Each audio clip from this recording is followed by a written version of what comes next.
നടപടിയെടുക്കും. അപ്പോൾ ഈ ചേസ് ചെയ്യണ പരിപാടി ഇനിയില്ല, ചേസ് ഒന്നും ചെയ്യേണ്ട. അല്ലാതെ തന്നെ അഭ്യാസങ്ങൾ കാണിക്കുന്നവർക്ക് കാണിച്ചു പോവാം, റെക്കോർഡ് ചെയ്ത് വീഡിയോ എടുത്തിട്ട് അതിൽ നിന്ന് നടപടിയെടുക്കും. അതുകൊണ്ട് ഇനി ചേസ് ചെയ്ത് പോവുക, ഉപദ്രവിക്കുക, പിടിച്ചു നിർത്തുക അങ്ങനെ ഒന്നും ഉണ്ടാവില്ല. വീട്ടിൽ ചെല്ലുമ്പം കടലാസ് കുറേ വരും. പുതിയ വാഹനങ്ങളെ പറ്റി നമ്മളോട് ഗതാഗത മന്ത്രി തന്നെ സംസാരിക്കും.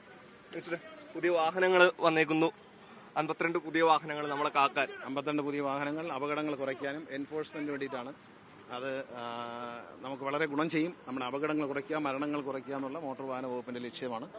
അത് സർക്കാരിന്റെ ഒരു പദ്ധതിയാണ്. ഇത് റോഡ് സേഫ്റ്റിക്ക് വേണ്ടി നമ്മൾ ഇറക്കിയ വണ്ടികളാണ്, നല്ല വണ്ടികളാണ്, AC വണ്ടികളാണ് കൊടുത്തിരിക്കുന്നത്. എഫിഷ്യൻസി കൂട്ടുകയാണ്. ഇനി 100 ബൈക്ക് കൂടി വരുന്നുണ്ട്. 100 ബൈക്കുകളോടുകൂടി നമ്മളെ കാക്കാൻ ഇനി നിരത്തുകളുണ്ടാവും. 100 ബൈക്ക് വരും. ബൈക്കിന്റെ ഫ്രണ്ടിലും ബാക്കിലും ക്യാമറ ഉണ്ടാകും. ഇതിലെല്ലാം ക്യാമറകൾ വരാനുണ്ട്.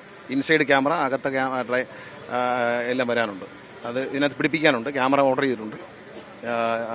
ഇനി മറ്റേ ബൈക്കിലും ഫ്രണ്ടിലും ബാക്കിലും ക്യാമറ ഉണ്ട്. അപ്പോൾ എന്ത് കുറ്റകൃത്യം നടന്നാലും ക്യാമറയിൽ റെക്കോർഡായതിനു ശേഷം അത് നമ്മൾ നടപടിയെടുക്കും. അപ്പോൾ ഈ ചേസ് ചെയ്യണ പരിപാടി ഇനിയില്ല, ചേസ് ഒന്നും ചെയ്യേണ്ട. അല്ലാതെ തന്നെ അഭ്യാസങ്ങൾ കാണിക്കുന്നവർക്ക് കാണിച്ചു പോവാം, റെക്കോർഡ് ചെയ്ത് വീഡിയോ എടുത്തിട്ട് അതിൽ നിന്ന് നടപടിയെടുക്കും. അതുകൊണ്ട് ഇനി ചേസ് ചെയ്ത് പോവുക, ഉപദ്രവിക്കുക, പിടിച്ചു നിർത്തുക അങ്ങനെ ഒന്നും ഉണ്ടാവില്ല. വീട്ടിൽ ചെല്ലുമ്പം കടലാസ് കുറേ വരും.